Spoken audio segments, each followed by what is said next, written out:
Greetings and welcome to those of you in class and those of you online. This class will last 7 weeks. Handouts are available for the classes. They can be found on the right side of the screen where it will describe handouts, and you can download them, save a PDF file for future reference, as well as print them out to follow along in class. The handouts basically contain the written information and quotes that you will find on screen for the PowerPoint presentation. I do a good deal of ad-lib, and if you want those notes, you have to write them down. The text for this class, and you'll find this at the bottom of your notes, there are 2 class texts. They are available. At this point, these books have been out of print for some time and are available only in ebook format. And one of them is currently available online, which is the Horoscope Maker and Reader. I actually only wrote it down as Reader, believing that the Maker wasn't going to be in there. But you can all meet your Maker and download this book. And it is $9.95. The same for Astrology and its Psychological Correspondences by Dennis Sutton, which I think is an excellent book for an introduction to Hermetic Astrology. Also $9.95, and by tomorrow or the next day, that should also be online. In future classes, I will be giving homework reading assignments from these books, so there is an advantage to having both of them. Much of what I teach from, however, is actually derived from the 21 Brotherhood of Light lessons. Unfortunately, the material for my introductory class is not available all in one book. It's actually scattered across courses 2, Astrological Signatures, Course 8, Horary Astrology, and Course 10, Delineating the Horoscope. 10-1.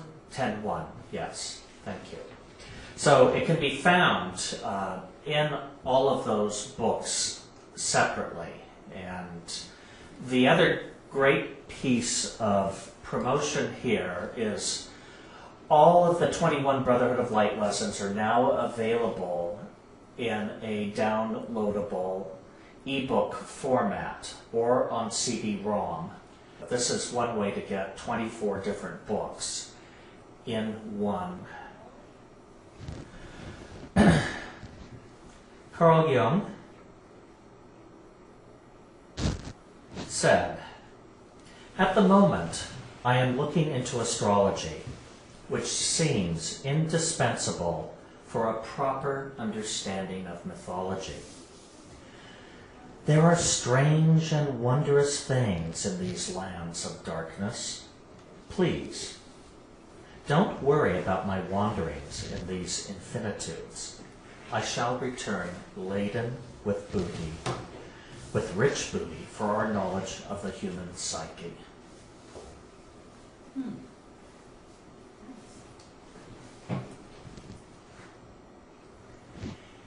Any class on astrology really needs to begin with a breakdown of the word. And in case you don't read Greek, it comes to us from the Greek, astro meaning star, and logos, which truly means word or speech, but it has also come down to mean logic or knowledge. Study of. They used to say, when I was in school, they would say it meant study of. Study of, but truly it literally means speech.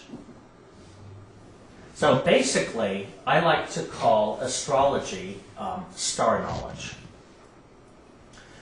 Astrology is the study of the influence of the heavens to life and events on Earth. Prior to the modern era, astronomy and astrology were synonymous.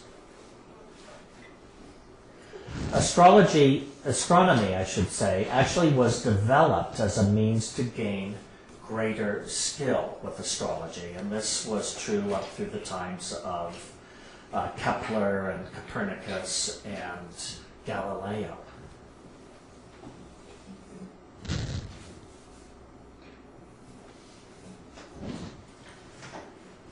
The origins of astrology are in observation. If you have ever gone to, and I know some of you have gone to parts of this state devoid of light pollution, and if you look at the night sky, there is nothing more awe-inspiring out there. Prior to the age of television, really what humans had to do was sit around the campfire, keeping warm, telling stories, and looking at the sky.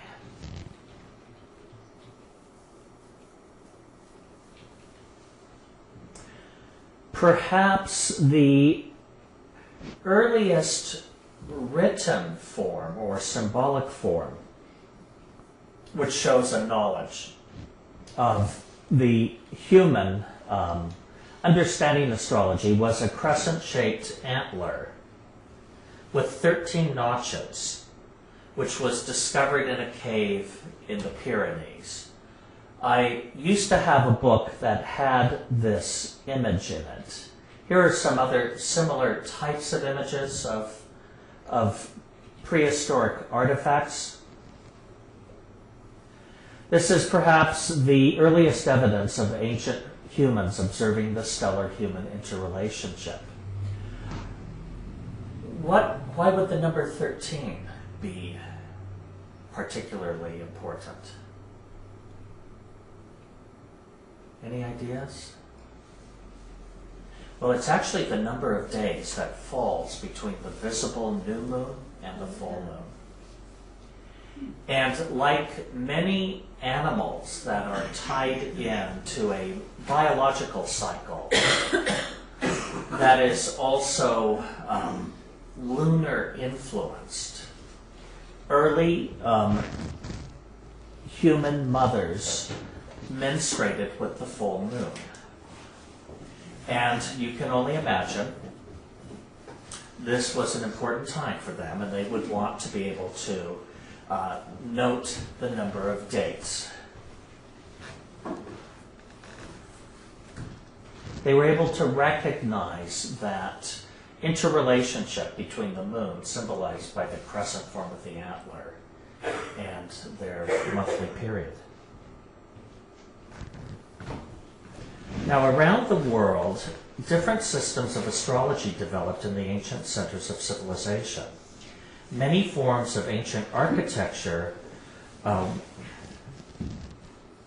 this word is wrong, it should be were, actually used as observatories instead of where. So, here is an image of Sumerian architecture. Much of what we use in astrology was developed in the Near East and in Egypt.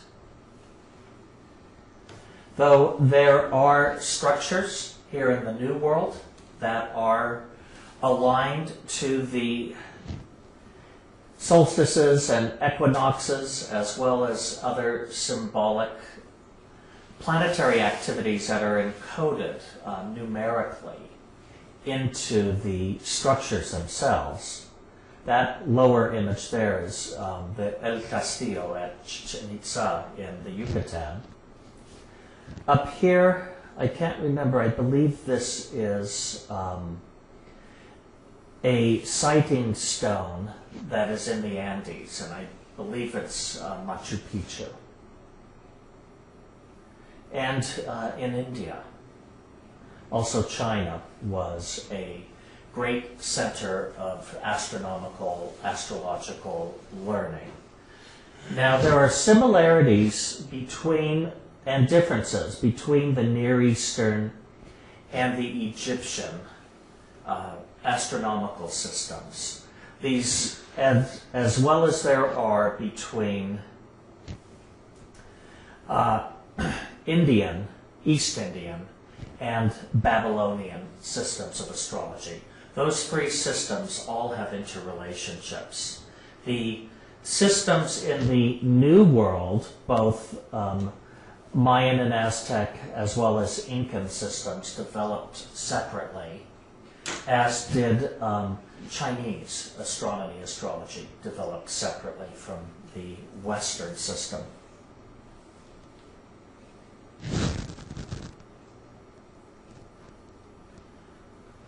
So, close up on the earlier picture of a ziggurat. In the system of astrology that we are learning, which is Western astrology, specifically Hermetic Astrology, which is a form of standard astrology, evolved from Chaldean. Yes? Going back to what you said on the previous slide? Yes. And you talked about how Chinese and New World astrology, they developed along a separate track. Was it at the same time? Do you know? Well, we don't, I don't know for certain. It's believed that New World happened later, but the archaeology of the New World is constantly being reassessed, because primarily it was believed that there was only human habitation here going back 10,000 years to the time of the last ice age and the land bridge that would have been formed across the Bering Strait.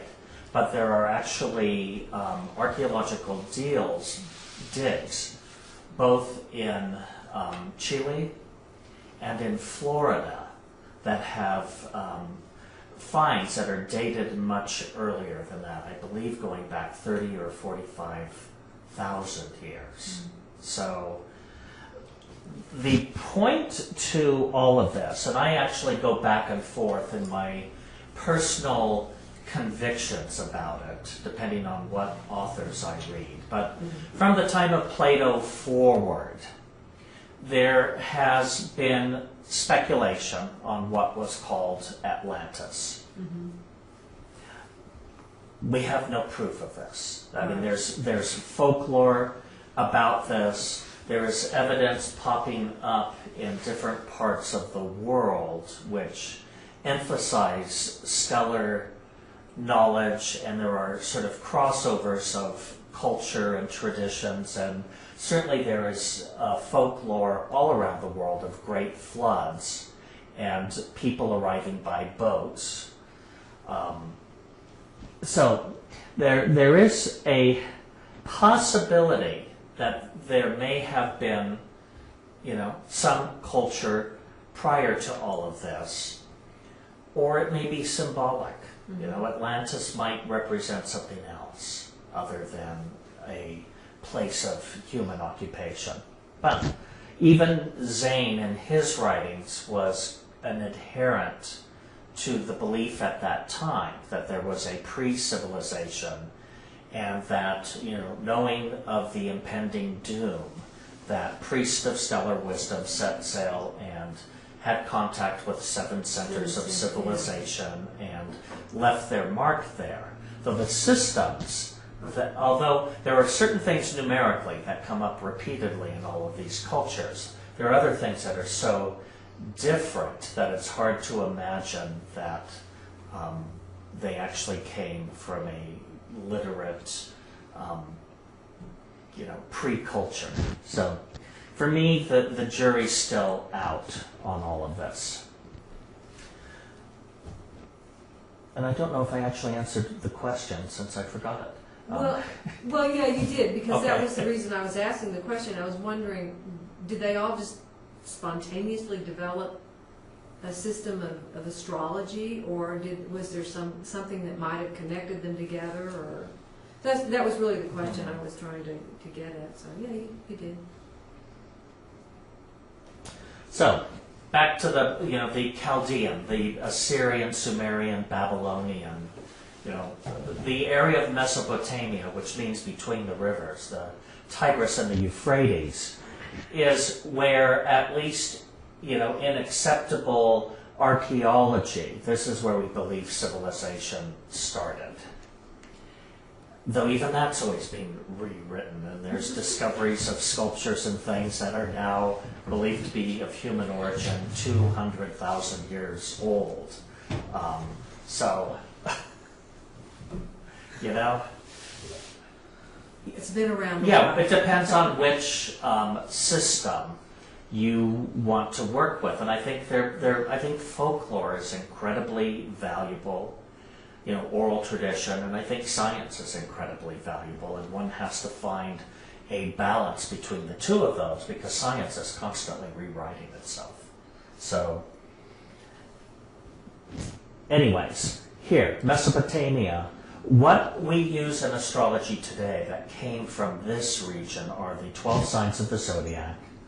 The planets, though they only had awareness of what we call the lower octave planets. The Sun and Moon were included as planets, and then the planet Mercury, Venus, Mars, Jupiter, and Saturn were also observed. The sexagesimal system of measuring time and geometry. What is sexagesimal? Anyone here? Sixes? Yeah, well, sexy actually means 60. So, next time somebody calls you sexy, Sexy 60. I'm almost there. I'm only 54. we're moving in that direction. So, this is divisions of 60. And we still happen to use the Chaldean, Babylonian system of measuring when we measure time and geometry, spherical geometry.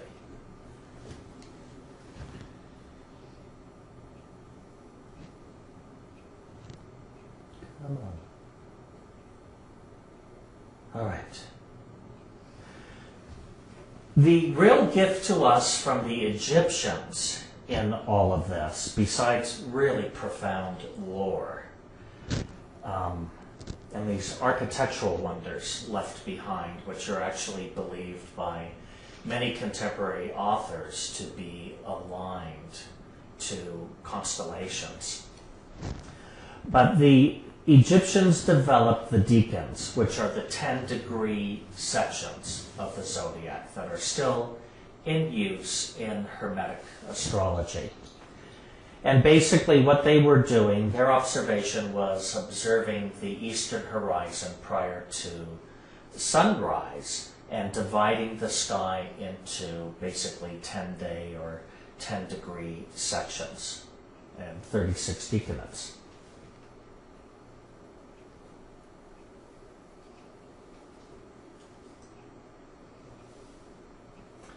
So pretty much we've discussed this. The origins of Western astrology are truly in this Assyrian, Babylonian tradition.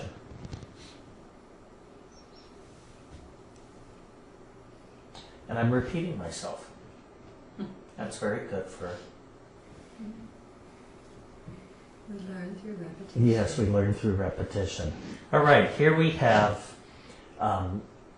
the Egyptian astrology. This is a little hard to see, the image, but this is actually a later period image that comes from the Greek period in Egypt, the Ptolemaic periods. And this is known as the Zodiac of Dendra. And here again, the heliacal rising of the constellations. That means before Helios, or the sun. All right. This class is an introduction to Hermetic Astrology, and it would not be complete without a discussion of Hermeticism. So this image comes from the tiled floor of the Duomo in Siena. And actually, comes from the Renaissance period, where the scholars and philosophers and artists of that time were starting to revisit the pagan writings and ancient knowledge of Plato and Aristotle and Aratus and Ptolemy and other authors that suddenly became available at that time. And in this image, we can see Hermes Trismegistus offering the books of knowledge to Moses, who is the dominant figure in the image. What we know about Hermes Trismegistus, this may have been a real person, but pretty much scholars have concluded that he was an allegorical figure, that he represented something, a larger body of knowledge. He was identified with the Egyptian god Thoth, who looked like that. He was ibis-headed. The Hermetic sciences which he gave us are astrology, alchemy, and magic. And those of you who have studied the Brotherhood of Light lessons for any length of time will actually see the divisions that are in those 21 lessons, 7 courses under each of these things. Now, the Hermetic axiom, which is probably the simplest and the most powerful thing that has been passed down to us, is as above, so below.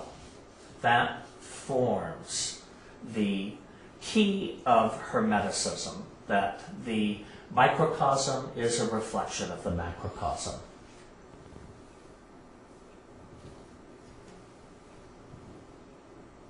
So, in the body of man is reflected the positions of the planets against the background of the zodiac at the time of birth. And in Hermeticism, the chart at the time of birth represents the map of consciousness of the individual. It's sort of a holographic image of the whole.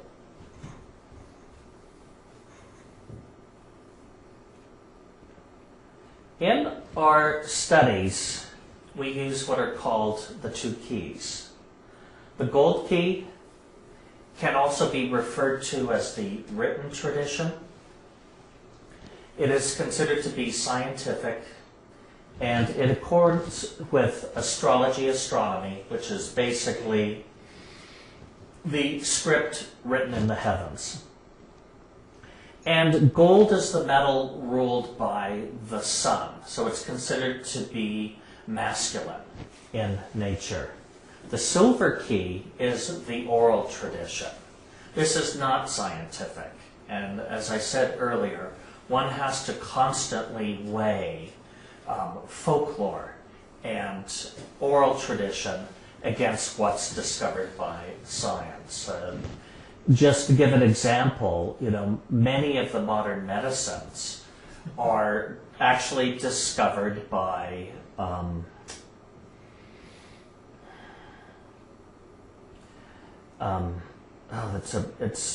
drawing a blank, but it is a branch of anthropology, where anthropologists go into the rainforest and interact with native peoples and learn what the plants and or animal products are that they use in healing.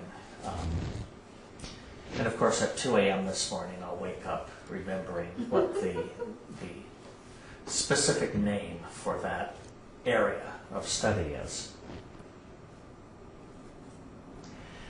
It also corresponds to divination, which is a foreknowledge of future events. And it's a way of accessing information that falls outside of the realm of logic. The tarot is, in our system, the representative of the silver key, and it corresponds to the moon, the planet that rules the metal silver.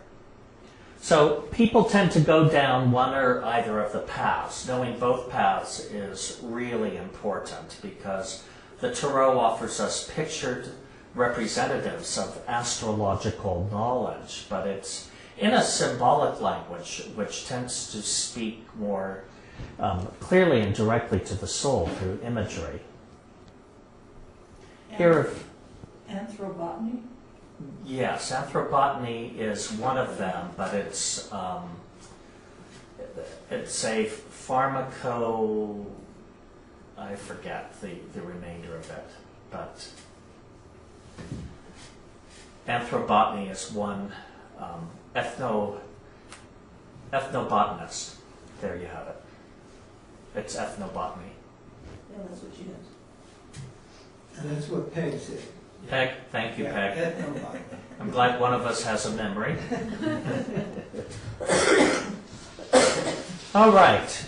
Now, almost all of the language that we use when we study astrology comes to us from the Greeks.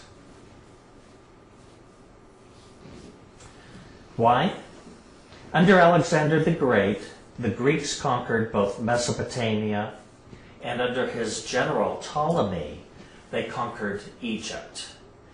Egypt was, prior to that time, sort of the longest surviving and somewhat static culture in the world, having gone for probably close to 4,000 years, somewhat uninterrupted. You know, Rome, rose and fell in 200 years? We're only about 200 years into, U.S. culture, and it's looking fairly shaky. Greek domination lasted about 500 years. So, something to think about. What happened over time is what was truly amazing about the Greeks was their ability to go in and synthesize knowledge from various different groups and to be able to combine it into a larger body of knowledge. So the astrological knowledge of the Babylonians and Egyptian were combined by Greek mathematicians, philosophers, astronomers, astrologers, to become the system we know today. For the ancient Greeks, if you remember, they had 9 muses.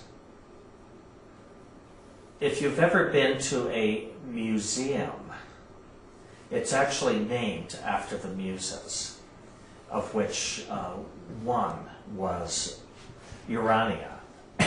And they considered of all of the sciences that astronomy, astronomia, astrologia was the queen of the sciences. It combined all of them, logic, math, philosophy, geometry, into its system.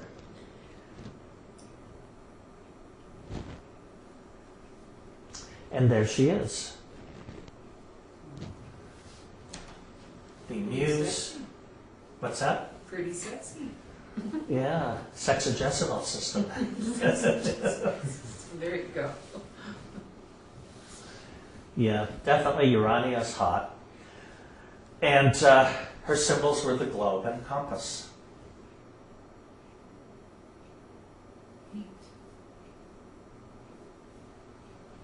There are so many Greeks that I can't bore you with all of them. I'm going to quickly, since we're talking about the history of astrology, I'm going to quickly touch on just a few individuals who, out of the Greek system have subsequently impacted what we learn and study today.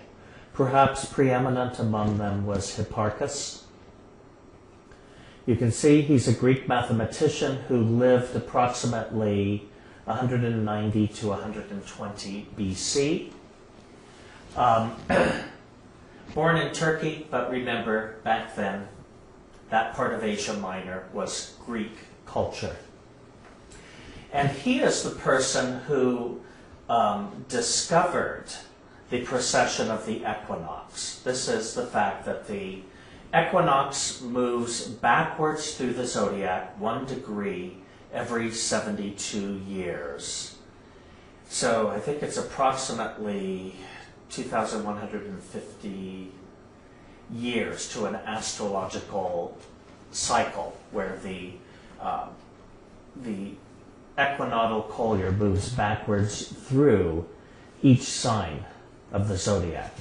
He did this only by studying the star charts and positions of 2 Egyptian astrologers that lived prior to him. And he was able to note in their charts, because what single human life would have 72 years of observation in it? And 1 degree is still a pretty small amount to note over a 72-year period. It's like watching paint dry. You know, you just don't see it. But he is accredited with that. Now, it's quite possible that ancient Egyptians knew that a lot earlier. And especially, there's a lot of new discovery going on now trying to determine the age of the Sphinx, which is believed to be vastly older than the surrounding pyramids, based on the erosion patterns on the Sphinx. So, it is quite possible that he just dug up a more ancient piece of Egyptian knowledge and applied it, but we do credit him with this discovery because we have nothing else in writing that says somebody else did it. Aristarchus is Samos. What? Aristarchus of Samos. Discovered it in 280 BC. Okay.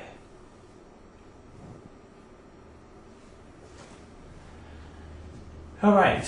This is one of my favorite authors, is Aratus, also known as Aratos. And this is even a little bit earlier than the other guy. Probably born somewhere around 315 to 310 BC and died 240 BC. He wrote a treatise called The Phenomena, which is a descriptive work of the constellations. It includes all of the 48 constellations that we recognize today as being the 12 signs of the zodiac and the 36 decadents. And he describes also their relationship to weather lore.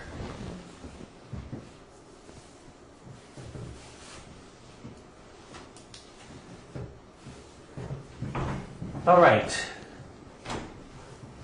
This Ptolemy was a Roman citizen living in Egypt and writing in Greek about 100 years after the birth of Christ.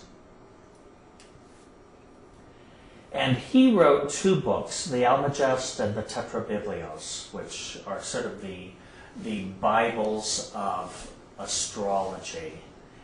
And so much of modern Western astrology is actually based upon the star lore and traditions that are in his writings, and some of the techniques that, if they were not developed by him, they were certainly placed into writing by him.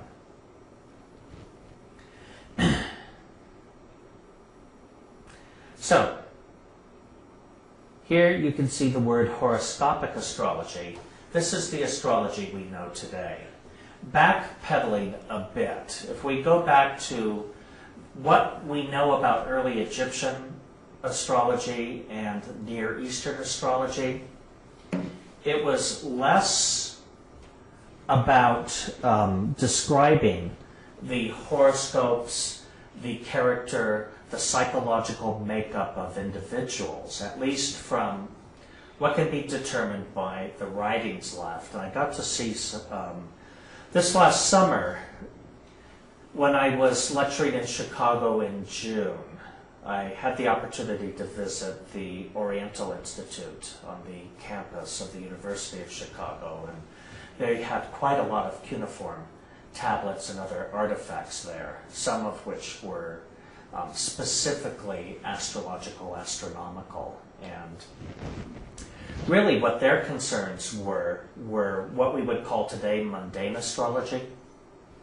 They were concerned with the rise and fall of kings, territories being invaded, wars and battles won. Things of that nature were of greater influence and of greater importance to them than the individual. And we can see, even early among the Greeks, it was less about casting this to find out the psychological makeup of an individual, but looking for weather portents. Why would that be important to the Greeks? Any ideas? Agriculture and shipping. Yeah, the Greeks were primarily merchant traders and pirateers.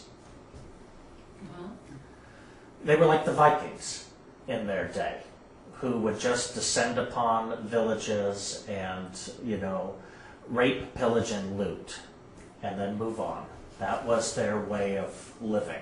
So, we like to think of them as fine, upstanding citizens, which some of them were, but, really the way they acquired this information from all parts of the world was through this, old process. It's not that old. There's still people that do it today, which is going in and taking what you want. Well, it's interesting though you point out that they really weren't that interested in the individual. It was more what they as a group were going to be able to, whether they could survive as a group or a country, or I don't know, whatever their the king was probably Right, and the most they important. weren't a group like we think today of Greece as a nation, which Right. they weren't. They were Right. really a collection of Tribe. Maybe city-states. it's tribe. Much It's like tribal mentality. it's much like the pueblos here in New Mexico where we live, where you have 13 different cultures, basically, that have. The difference is the Greeks pretty much shared a language. There were probably different dialects according to whether you lived in Sparta or in Ephesus, but the same written language and the same culture, but basically individual and even warring with one another. So, but what started happening about 2,500 years ago was the concept of horoscopic astrology, which was, you can see, was really perfected about 2,000 years ago. And this was the focus on the individual. And this is definitely more Greek and Roman in nature. Hippocrates, who was he? Father of Western medicine. Okay. Here we're looking at the 4th to 5th century BC. He insisted that his students study astrology. His saying was, "A physician without the knowledge of astrology has no right to call himself a physician." Again, relating back to the as above, so below concept. And this system of medicine, probably what is closest to it that's practiced today, would be both Ayurvedic medicine and homeopathic medicine. Both work on the models of the basically the humors and constitution of the individual, and being able to determine illness and remedies from that.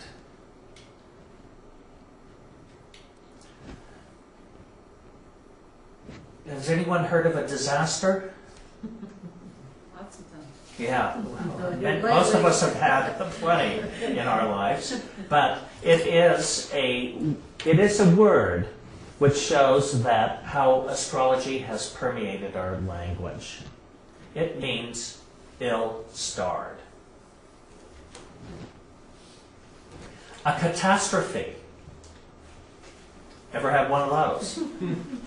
Well, what happened was against the stars. Influenza, anyone?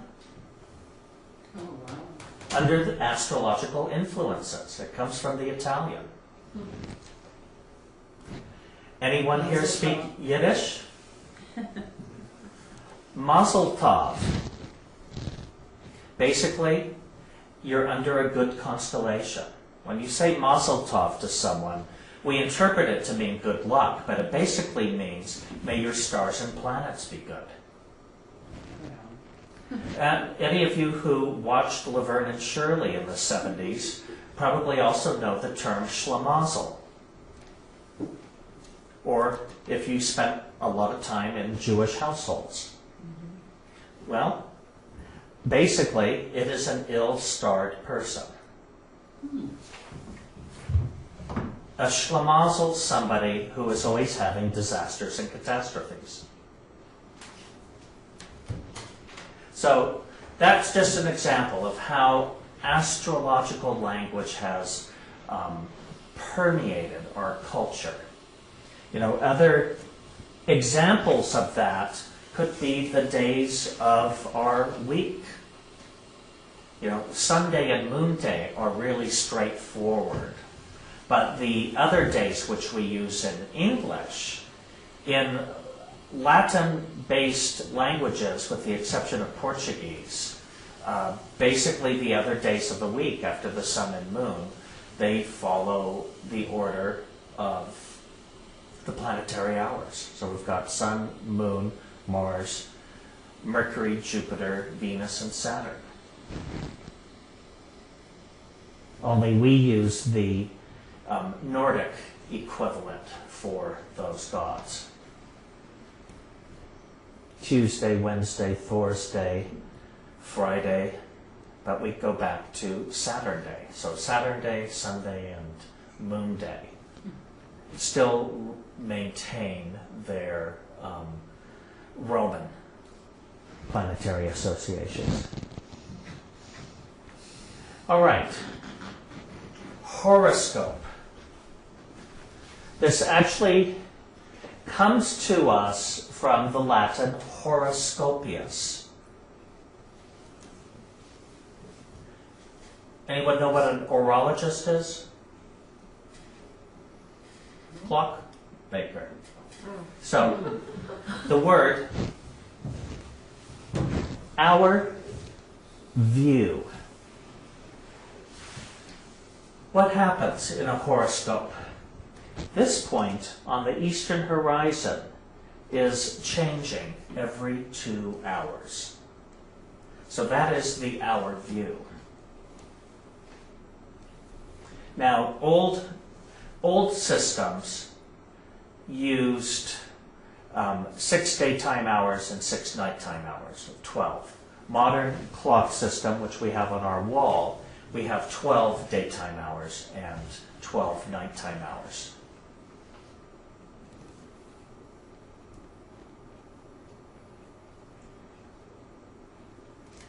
So what a modern horoscope is a two-dimensional diagrammatic representation, the word of should be in there, of planetary positions against a backdrop of the heavens in reference to a specific location on Earth at a given time.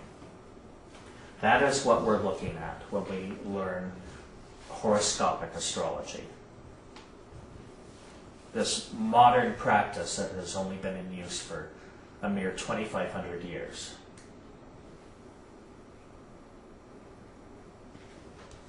There are different branches of astrology. Natal astrology, which reveals the character of an individual and their life experiences. This is my area of interest and study. There's horary astrology, which is used to answer specific questions. Electional astrology is used to choose the best time to begin any undertaking. Mundane astrology studies world trends and events. And weather predicting, much like the ancient Greeks, allows us to study planetary positions and determine their impact on temperature, wind conditions, and moisture. Spiritual astrology, often overlooked, is actually the study of the relationship of solar and lunar calendar systems on religious holidays and folkloric traditions. And I do personally think, in addition to natal astrology, this is probably the most fascinating area of astrological study. So on to Hermetic astrology. We've talked a bit about the history of Western astrology. But Hermetic astrology, the term, was basically coined back in the beginning of the 20th century by C.C. Zane, a.k.a. Albert Benjamin, who was probably the most prolific astrological author in the first half of the last century. He wrote for 40 years out of the first 50 years of the 20th century. Thousands of articles and numerous books. Just to name a few. Some of these you will be seeing. Beginner's Horoscope Maker and Reader is now back in ebook format. We do have Astrological Lore of All Ages in print format. And you may, over the next couple of years, see some of these others coming forward and being available again. They've been out of print for about the last 40 years.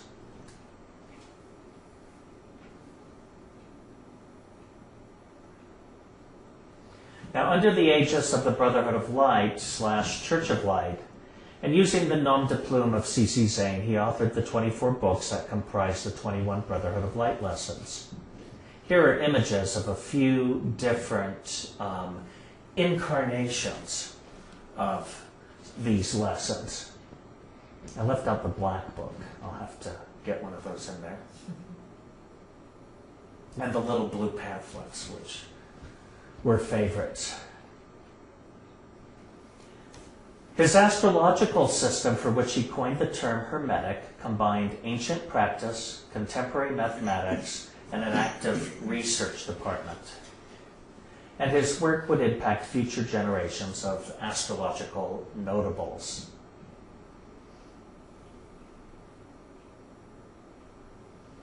He was born Benjamin P. Williams to Dr. William Williams and Emma Green Williams at 5:55 a.m. on December 12, 1882, near Adel, Iowa. His family remembered this year as the year the great comet flashed across the sky.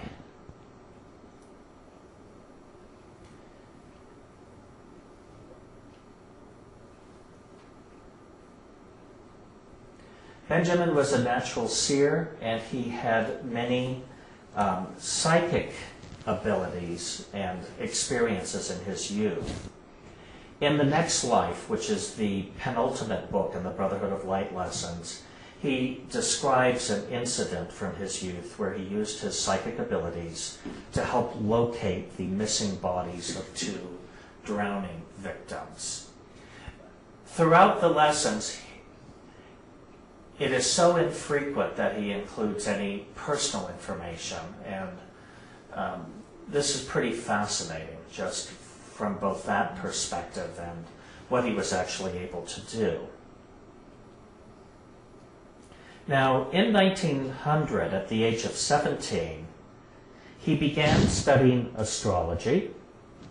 Why? In order to debunk it. He scoffed at the idea that planets could influence human affairs. He calculated the charts of family and friends and discovered that astrology worked in spite of its apparent absurdity.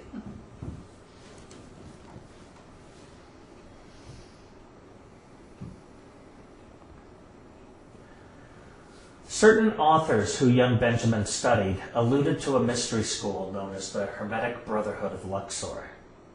In 1909, at age 28, he attended a meeting of the Brotherhood in Denver, Colorado. In a surprising chain of events, his life would be turned upside down when he was commissioned by the brothers to place their teachings into writing.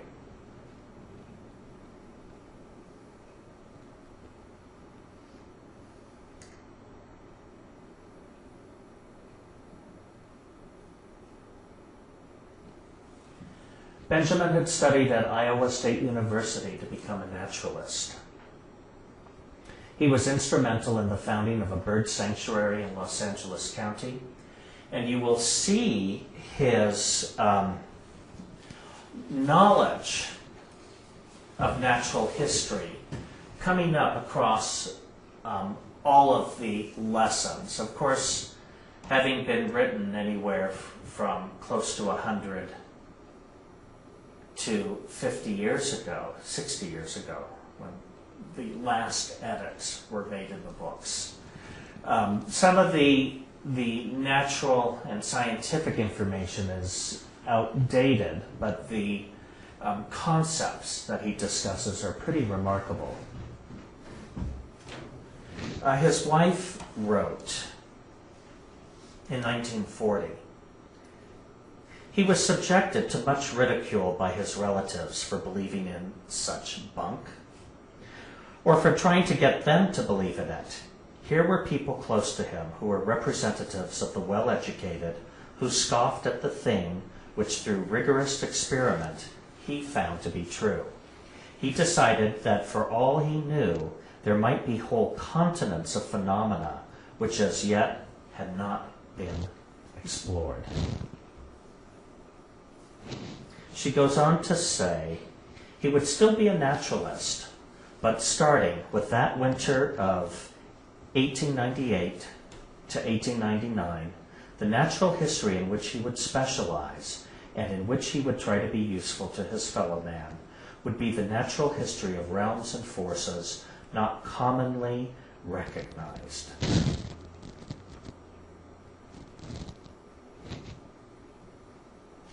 Benjamin moved to Los Angeles in May 1915.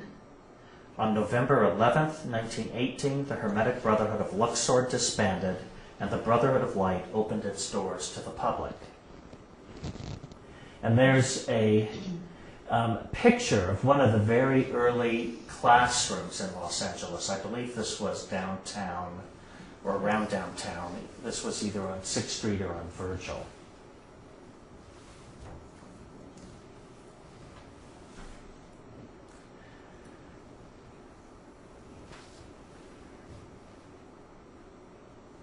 Upon moving to Los Angeles, Benjamin P. Williams would later change his name to Albert Benjamin in order to protect his family.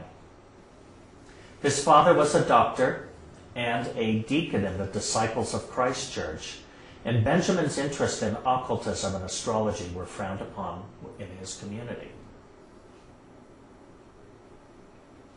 The Brotherhood of Light teachings were written between March 21st, 1914 and February 20th, 1934 by Albert Benjamin under the pen name of C.C. Zane.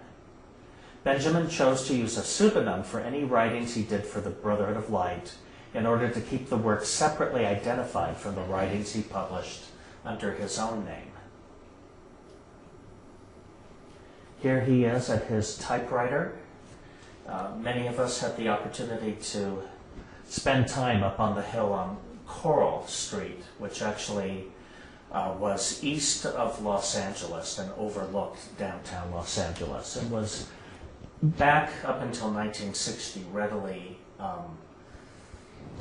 one could readily commute from there to downtown on the red car, on the streetcar that ran down Broadway.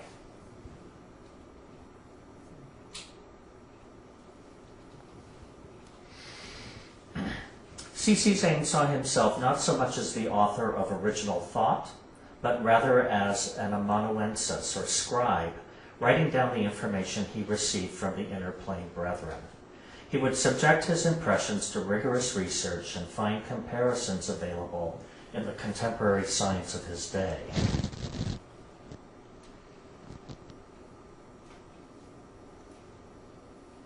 In 1932, anti-astrological ordinances were passed in Los Angeles County aimed at prohibiting both the teaching and practice of astrology. It appeared as though, through political forces, would once again drive the Brotherhood underground. The Brotherhood of Light closed its membership roster and became the Church of Light just prior to the passage of those ordinances. The Church of Light was incorporated under the laws of the state of California on November 2nd, 1932, in order to teach, practice, and disseminate the religion of the stars.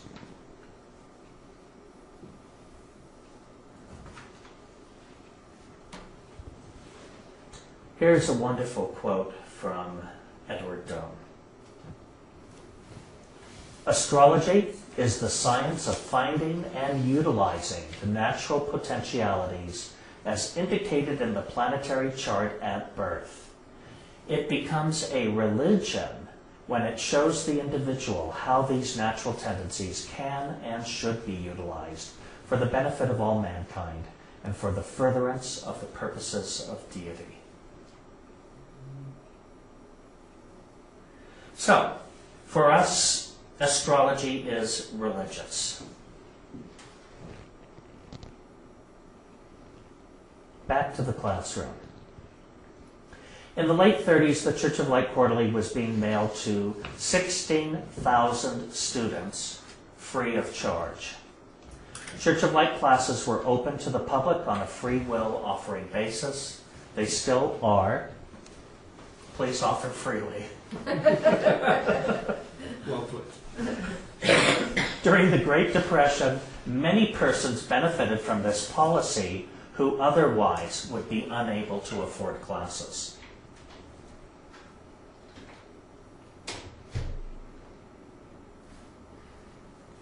Astrology comprised 7 of the 21 Brotherhood of Light lessons. There are 7 courses devoted to alchemy, or transmuting planetary energies, and 7 courses devoted to magic, which basically has to do with the use of extrasensory perception.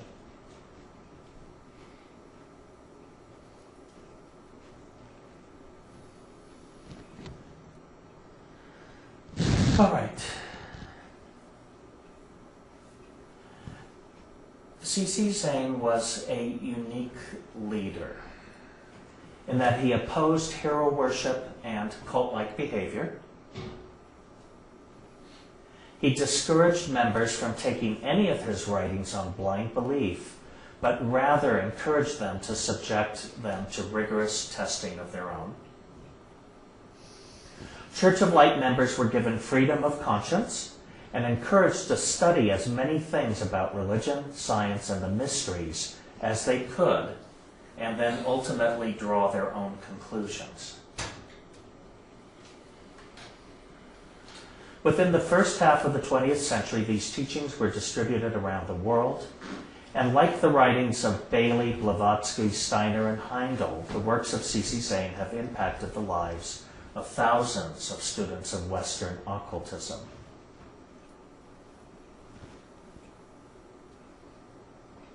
Albert had been informed by the brothers that he should have everything completed by 1950. He passed from the physical plane on November 18, 1951. In accordance with instructions, he was cremated. There was no public funeral. His legacy is a body of work that is certain to hold a place in the history of Western spiritual tradition. So, that's the history of Hermetic Astrology. And what I'd like to do over the next hour of class, and before I do this, I want to talk about what Hermetic Astrology is and how it works. But are there any questions up to this point on the history portion. And those of you who are online, just a further piece of information is on the left-hand side of your screen. Hopefully you've logged in to let us know you're there and to send a very nice greeting to us. We're looking forward to receiving them. You can ask questions. Now, this does not assure that I will get them or answer them, but please attempt, because you got to try. You can write in questions there. You can chat with one another. We have Barb here, who is both manning the camera and trying to scan the, I don't know what to call it, a bulletin board, on the side at the same time. So hopefully if a question or comment comes up, she'll be able to read that and relay it to me. So if anyone out there has a question, there is a delay in time between the time that I'm speaking here and before this broadcast reaches you and then something comes back to me. But please feel free to participate to whatever degree you can from online. Anyone in the room have questions about the history? Most of you have been inculcated into this by now. No, it's really interesting. All right. This is what we're going to do. We have 7 weeks left in class. Excuse me, 6 weeks. This will be 7.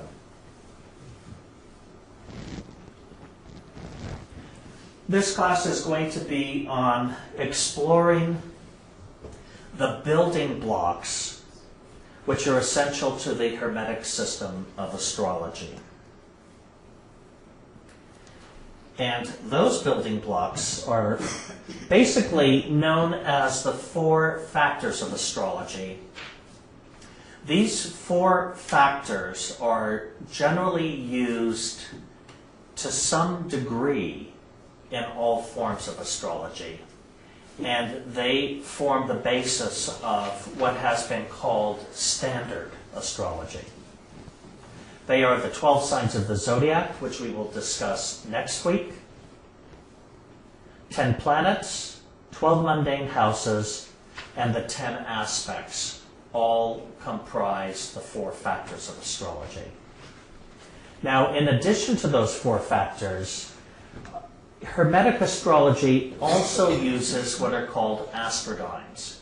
And we will be looking at Astrodynes in the 6th class of this series, and specifically how to delineate a chart with the use of Astrodynes.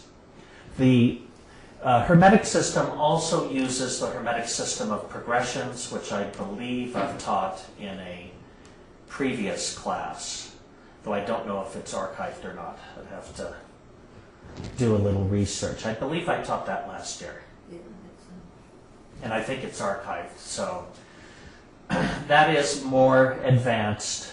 In the very last or 7th class, we're going to do what is called the 7 steps in judging, or what I call easy chart analysis. And we will go through and take planet signs, houses, aspects, applying Astrodynes, and look at a chart and develop the skill of analysis or delineating a chart. Once this class is completed, there will be, on a Saturday in March, a laboratory of astrology that's held here.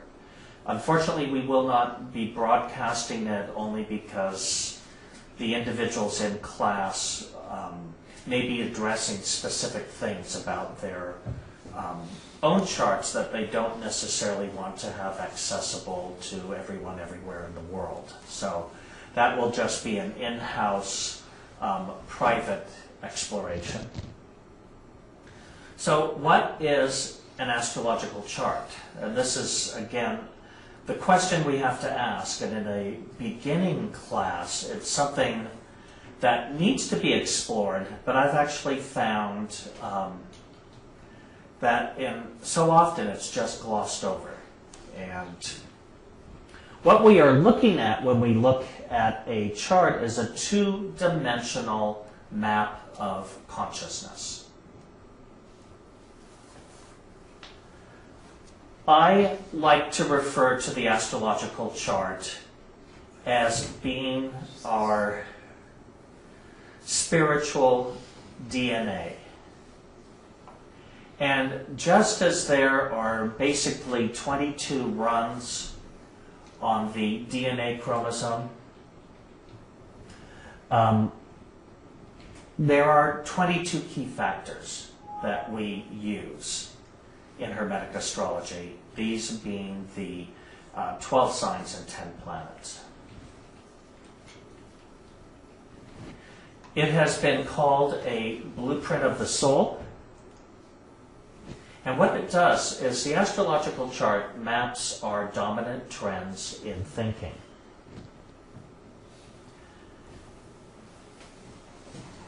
The term character is destiny means a lot when you study astrology, and our approach is not fatalistic. We look at the astrological chart as being a map of character. What do you think happens when you change your character? You change your destiny. Now, granted, it is the hardest work in the world for any of you who have ever attempted it, and it is the most rewarding work you will ever do. But the first place you have to start is through a thorough knowledge or understanding of your own chart before you can set about the process of changing it. So, what we are looking at when we look at an astrological chart is the fact that planets are functioning as thought cells in consciousness. They are operating in a four-dimensional realm, and they impact dominant trends of thinking and feeling, which in turn attract specific events and experiences into our lives. Christopher, like, what would be an example of a thought cell in your thinking? Like, Well, we will be talking about them in depth in 2 weeks, but we break them down as belonging to particular thought series, which are power, domestic, intellectual, social, aggressive, religious, safety, individualistic, utopian, and universal welfare. So a thought cell, let's say you have the aggressive thought cells prominent, you might spend a lot of time thinking about being pissed off. yeah, okay. And you could devote a lot of your daily energy to that. I've known a few that do. And by the same token, due to the amount of time that you devote to this particular thought cell, massaging it and rubbing it and exercising it and building up its strength, you might find that you cut yourself in the kitchen, or burn yourself on the stove, or bump your toe as you get out of bed, or fall down the stairs, or get into a car accident, or develop a fever, or end up having surgery, and other things which we consider to be of like nature to those aggressive thought cells. What happens is, through the process of like attracting like, you start to draw to yourself corresponding experiences in the greater world in which you exist. It starts to enter into a sympathetic rapport with your dominant trends of thinking. This could happen with the safety thought cells, which, when twisted enough, it expresses fear and anxiety and worry and depression. And then there's more joyful things, such as religious thought cells, which stimulate good humor, charitability, abundance, and a sense of flow in one's life. So there was a very long explanation to a very short question. Right. Give some reality to it. So, no, thank you. The specific nature is determined by the planetary thought series, which we just identified. Now, here's how it works. if these thought cells are harmonious, their natural inclination is to attract pleasurable events into their lives. Show of hands, who likes pleasurable events? I do. Yeah. So, what we are attempting to do through the study of astrology, it's just not to know what fate might befall us, but it's what can we do about it? And how can we stimulate these harmonious thought cells, be it through trends of thinking, feeling, acting, through colors, gemstones, physical environments, certain people, etc. How do we get more of this pleasure out of life? Because I can actually guarantee you that left to its own devices, you will have sufficient pain in your life. Does anyone here feel they've not had sufficient pain? Plenty, thanks. Okay. Only the masochists. Right. And the seats are empty, so they took the night off. So, what happens is discordant thought cells attract these painful experiences, which truly, when we look at it from the spiritual perspective, these are the things that really benefit us and teach us. But the truth is, for the organism to survive, it needs a break. There has to be periods of intensity and periods of rest. And the pleasurable periods provide us the periods of rest. Many of you have seen this diagram before, but I use it repeatedly because I think it's one of the key concepts that Zane works with, which I've not been able to find in other authors' work, to actually describe to us how astrology works. You know, how is it, this absurd concept that, you know, a celestial body hundreds of thousands of miles away could have any influence either on my consciousness or events in my life. So, Zane describes this as an inner plane, outer plane interrelationship. This information can be found in Course 1, the Laws of Occultism, which really sets the tone for understanding how all of this phenomena works. The outer plane, most of us are pretty well familiar with, and that is the realm in which our physical body resides and where we're constantly dealing with these concepts of time and space. The inner plane was called by the ancients astral. Here you see the same word that we saw in disaster and catastrophe. Astral means of a star. So the ancients believed that this inner plane environment really was this excellent medium or substance through which astral influences, celestial influences, operated. There is a boundary line between the two of these, which operates at 186,172 miles per second, more or less. We are told that nothing can move faster than that. But that is, of course, only in the physical realm. I think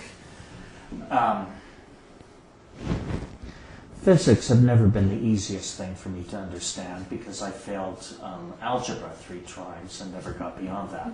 Nevertheless, the concepts are not hard to understand. And what I've been reading lately about quantum physics is that, I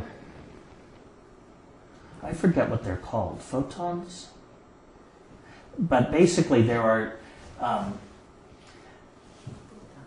they may be joined, separated, move in 2 separately different directions, yet are responding at vast distances to one another's activities. Kind of like soulmates, I sort of surmise.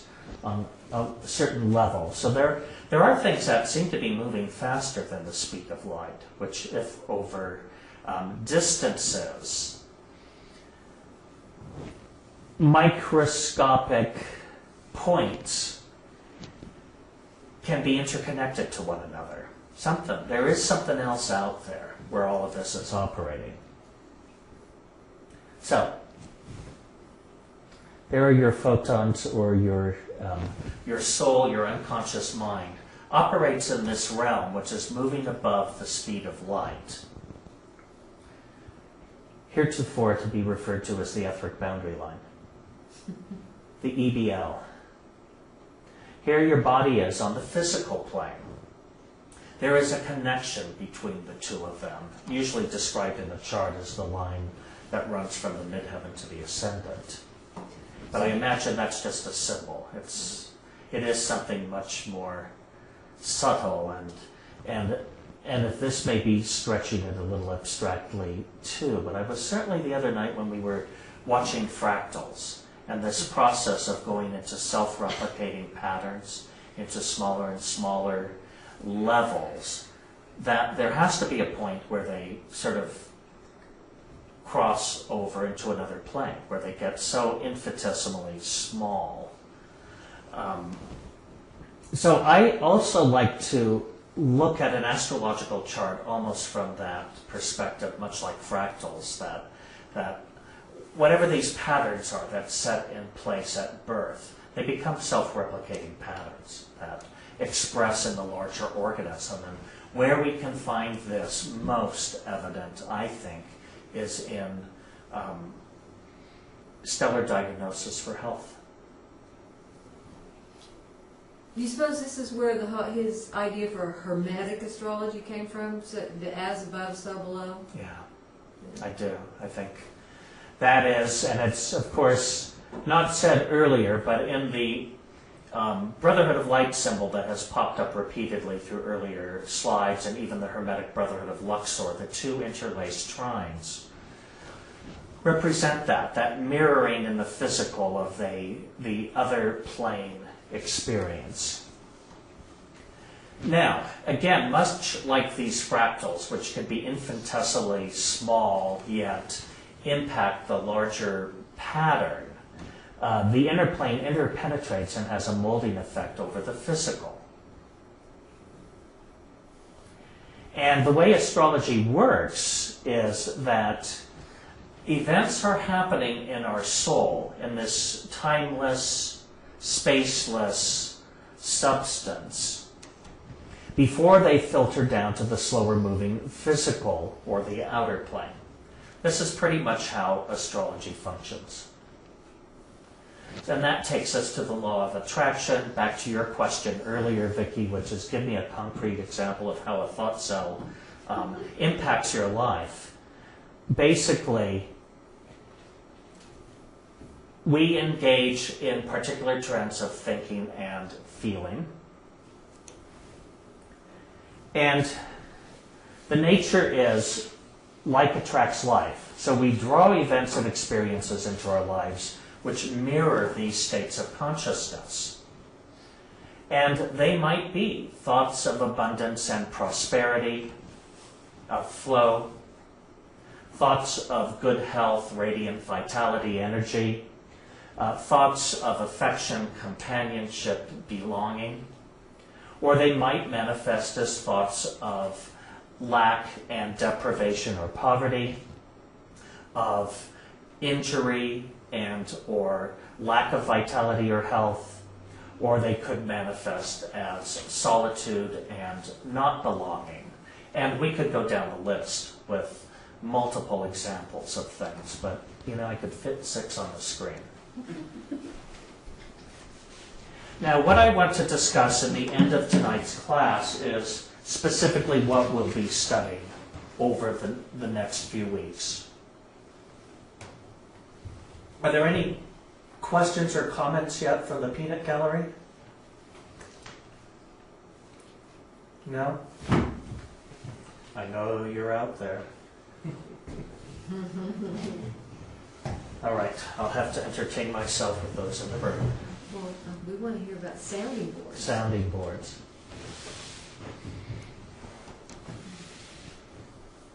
Tuning forks. Yeah, sounding boards, tuning forks, instruments of any kind. And what I love in the second course of the Brotherhood of Light lessons, which is Astrological Signatures, is the way that Zane describes an astrological chart as basically being celestial music that's being played. There are other authors, which I'm reading now, that also sort of relate this whole process to music, not specifically from the astrological perspective, but the concept that all of life is built up of tone. So, I know very little about music. Besides being mathematically challenged, I am musically deprived as well. Not an appreciation of music and having many opportunities to listen to it in vast collections of music. But really knowing how it works is somewhat limited. Nevertheless, what I do know is that in our octave scale or pentatonic scales, a tone sounds differently when it's played on one instrument than another. Sound is primarily in its air, moving at a particular rate of speed or vibration. That's ultimately what sound is. It's vibration or frequency, much like light, but received by another one of our senses. So, whether it's played on a piccolo or a cello, it does appear slightly different to us, according to the construct of the instrument or the sounding board in which it's played. Thus, when we go to study the signs next week, we're going to be relating to them as sounding boards, and the whole table of essential dignities gives us certain clues as to how a particular tone plays out in certain signs. So, we want you to think of the chart as a musical composition. The planets themselves are the tones. This is the, do, re, mi, fa, sol, la, ti, do.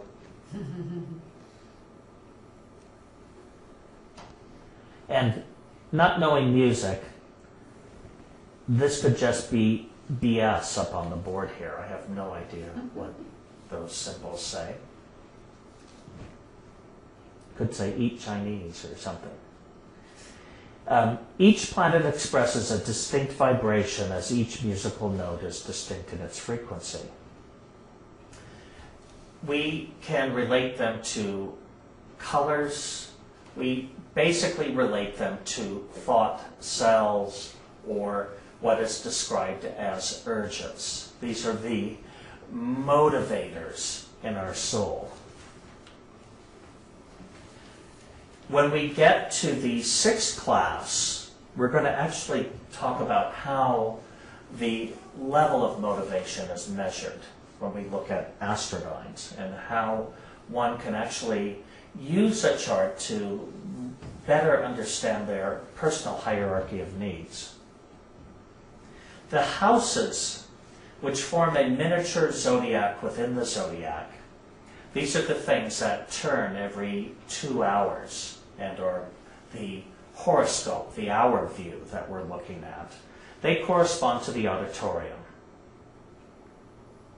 Now we all know when you go to a concert, depending on, the sound is different depending on where your seat is. Our concert is actually unusual, is in that we're inside the auditorium. The music's being played outside. So, what matters here is whether you're sitting by a door, a window, or a solid wall. And just to give a description of that, 20 or so years ago, I used to attend Eastern Matins at the Russian Orthodox Church.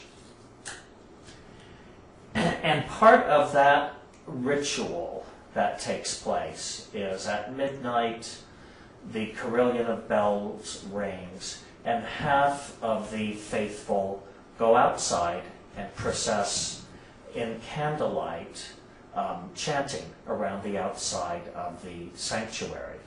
The other half may remain inside the church. While you have, much like this marching band, while you have this chorus of vocalists moving around the space, the volume of the music rises and falls depending on whether they're passing by the windows of the church, the doors of the church, or those portions which are solid walls. So that's one experience where I really got a sense of how the outdoor concert really functioned in astrology.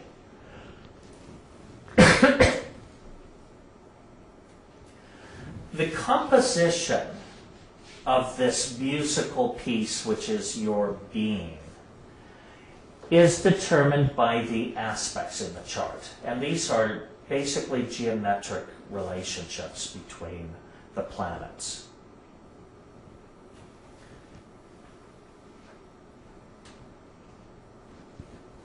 Aspects add idiosyncrasies within the chart and within the character.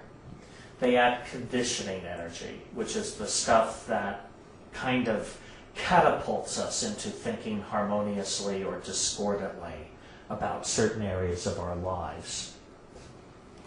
And as we know, I mean, we all have musical sensibility to the extent that there are things that we like and dislike. Most of us think that our taste is the best taste. And those that disagree with it have something seriously wrong with them. So each of us has different sense of what is harmonious or dissonant.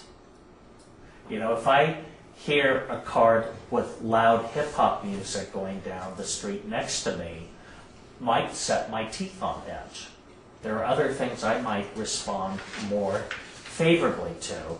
And there are things that I play which I know set other people's teeth on edge. They've let me know. So, you know, much of life really evolves down to personal taste. All right. Any questions so far? We may be ending class early tonight.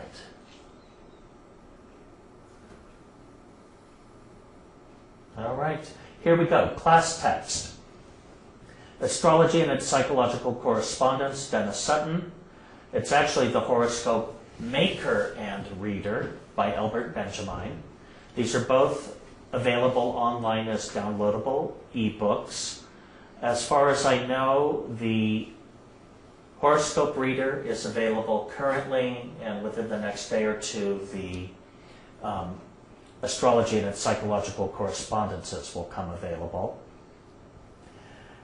As it says here, they are right protected. No. Chances are they are not at this point. So you won't have to wait for your personal code, but in the future, all of the new books that we produce are going to be in the form of ebooks, and those of you who purchase the new CD-ROM of the 21 Brotherhood of Light lessons, or as the downloadable format, you will get a code to open that, which will apply to any future purchases. Or purchase of any ebook. Of any ebook. Any ebook that's encrypted. Thank you. Gives you a certificate that you open up, and then it's good for the CD-ROM or anything else. I am calling it the open sesame to all future ebooks, so that is provided. There are 3 other books which I've already mentioned that relate to this class and are on your handouts, which are Astrological Signatures, Horary Astrology, and Delineating the Horoscope, all by C.C. Zane.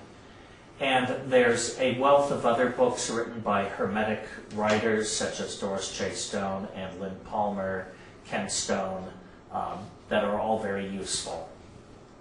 But in regards to just this class, the other 2 books mentioned at text are going to be the most useful.